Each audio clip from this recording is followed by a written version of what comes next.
President of India तो बहुत हुए हैं, मगर ज्यादातर चमचे हुए हैं। रूलिंग जिस पार्टी ने उनको प्रेसिडेंट बनाया, बस उसी पार्टी का रबर स्टैंप होके रहेगा। मगर डॉक्टर एपीजे अब्दुल कलाम ऐसे नहीं थे। कोई बिल पार्लियामेंट में पास हुआ तो उसको प्रेसिडेंट को साइन करना जरूरी होता है, तभी वो लॉ बनता है। तो जो बिल उनके पास आता था, जो दोनों हाउसेज ऑफ पार्लियामेंट से पास हो गया, कभी कभी वो लौटा देते थे, कहते थे ये देखिए इसमें ये चीज कॉन्स्टिट्यूशन के खिलाफ है। मैं जब चीफ जस्टिस था मद्रास हाईकोर्ट में, एक बार मैंने सोचा डॉक्टर एपीजे अब्दुल कलाम, उस टाइम वो प्रेसिडेंट ऑफ इंडिया थे, उनका घर जाके देखूं, और उनके बड़े भाई से मिला। और जो घर था बिल्कुल मामूली छोटा सा हट था, कोई बड़ा घर नहीं था, छोटा सा था, 3-4 कमरे रहे होंगे। और उनसे मैं मिला।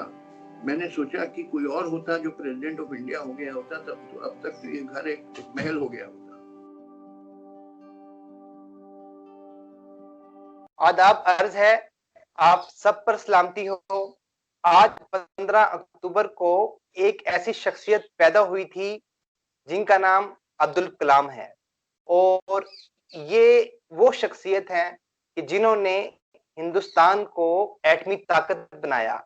हम अक्सर कहते हैं कि हिंदुस्तान में मुसलमानों की इज्जत नहीं होती, वहां पे उनको बुरा समझा जाता है, लेकिन हिंदुस्तान और मुसलमान एक दूसरे की इतनी इज्जत, इतना एहतराम करते हैं कि एक तरफ अब्दुल कलाम ने हिंदुस्तान को एटमी ताकत बनाया, तो दूसरी तरफ हिंदुस्तान ने उन्हें अपने मुल्क का सदर बना दिया।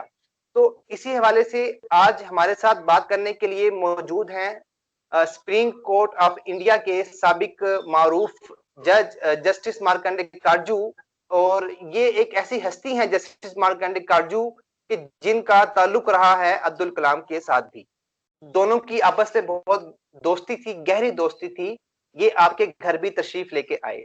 जब आपने उनको अपने घर बुलाया तो उनके क्या जज्बात थे, और वो क्या लम्हा था, वो किस वजह से आपने उनको अपने घर बुलाया और आपने उनको इज्जत दी? काजू जी, देखिए, मैंने घर बुलाया उनको एक फंक्शन करने के लिए अपने घर में, जब मैं चेयरमैन प्रेस काउंसिल था।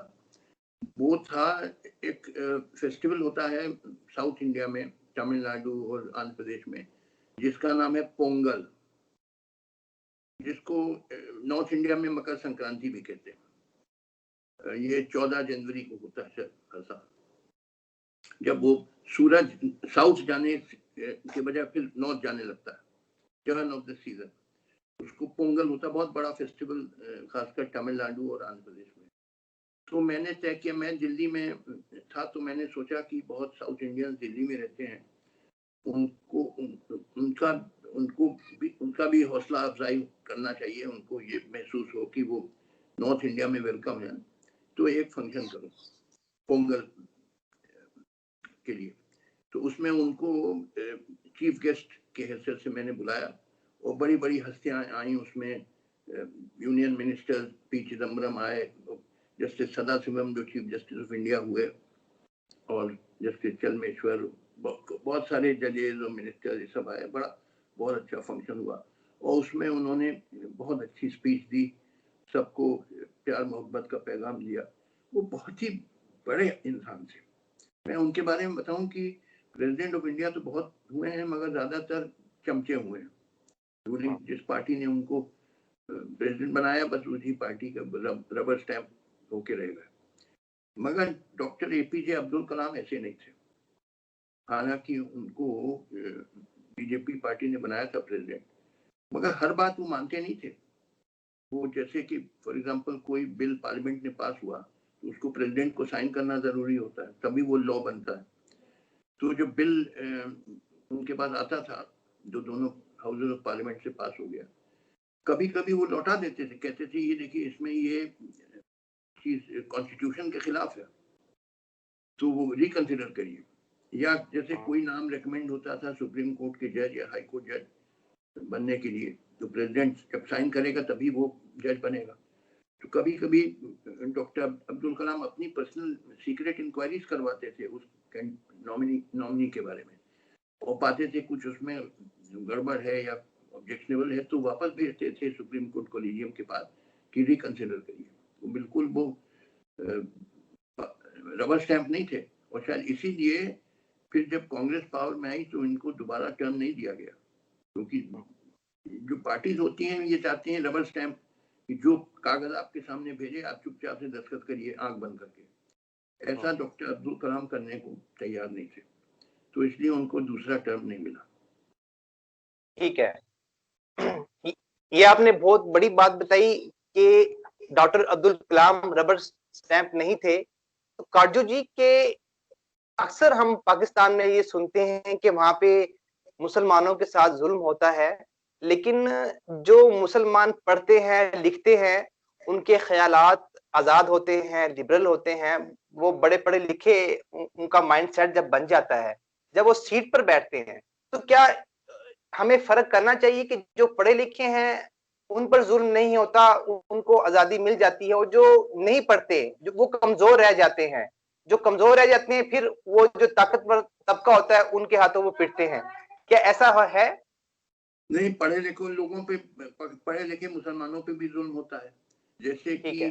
डॉक्टर कफील खान थे, ये गोरखपुर में डॉक्टर थे, और ये क्या था कि अगर कोई गरीब पेशेंट आए जिसके पास पैसा नहीं हो दवा अपनी खरीदने के लिए, अपने जेब से पैसा देते थे, इतने अच्छे आदमी थे।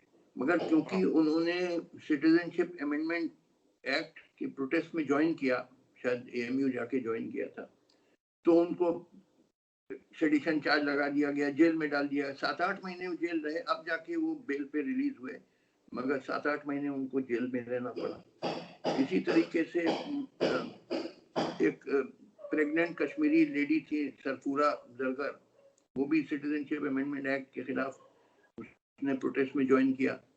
वो शायद जामिया मिलिया में मास्टर्स का कोर्स या पीएचडी का कोर्स परस्यू कर रही थी, उसको अरेस्ट कर लिया गया, सेडिशन चार्ज और झूठे इल्जाम लगा दिए गए कि वो कम्युनल राइट करवाना चाहती है, जो दिल्ली में दंगे हुए ये सब बिल्कुल फर्जी चार्जेस।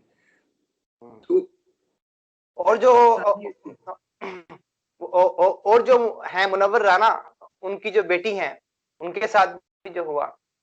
तो मैंने कहा ना कि कई पढ़े लिखे मुसलमानों के खिलाफ भी झूठे इल्जाम लगा के उनको जेल में डाल दिया जाता है। ठीक है, तो काजू जी, ये तो दुनिया के हर मुल्क में ऐसा होता है। तो आपकी बात ठीक है कि जुल्म होता है, लेकिन ये बताइएगा कि जरा कि जो हम वापस आते हैं अपने जो टॉपिक पे, डॉक्टर अब्दुल कलाम पे, कि आज डॉक्टर अब्दुल कलाम की ऐसी कौन सी बातें हैं जिस पे हमें अमल करना चाहिए? देखिए, अब डॉक्टर अब्दुल कलाम के जो वालिद थे वो रामेश्वरम जो शहर है जहां से कहा जाता है रामचंद्र जी गए थे लंका जब रावण से लड़ने के लिए, तमिलनाडु में। मैं तो जानता हूँ क्योंकि कई बार गया हूँ, मैं चीफ जस्टिस था मद्रास हाई कोर्ट में भी।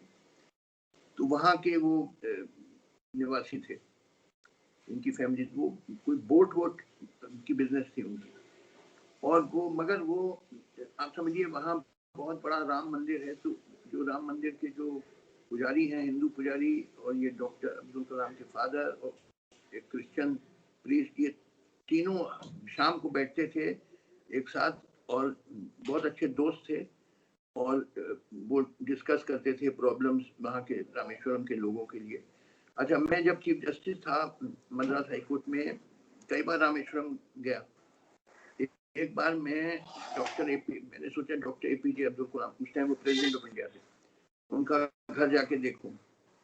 तो मैं वहां गया और उनके बड़े भाई से मिला, और जो घर था बिल्कुल मामूली छोटा सा हट था, कोई बड़ा घर नहीं था, छोटा सा था, 3-4 कमरे रहे होंगे।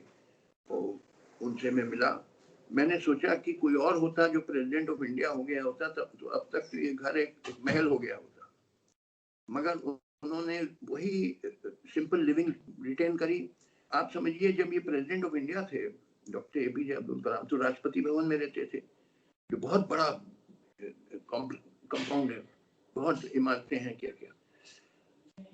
उनका ये हुक्म था कि अगर कोई मेरा रिश्तेदार या दोस्त मेरे पास आए हो, मेरे यहाँ राष्ट्रपति भवन में रहने लगे, तो उसका सारा ट्रेवल का खर्चा और उसका यहाँ का खाने का खर्चा, जितने भी खर्चे हैं मैं अपने जेब से दूंगा, वो गवर्नमेंट नहीं देगी। हाँ, कोई पब्लिक गेस्ट आए, पब्लिक भी कोई कहीं का प्राइम मिनिस्टर आया, उसको राष्ट्रपति भवन में टिकाया होगा, वो तो गवर्नमेंट उसका खर्चा देगी। मगर मेरे जो पर्सनल गेस्ट हैं, मेरे रिश्तेदार दोस्त वगैरह, उनका पूरा ट्रेवल का खर्चा, उनका खाने का खर्चा और जो खर्चे हैं वो सब मैं अपनी सैलरी से दूंगा।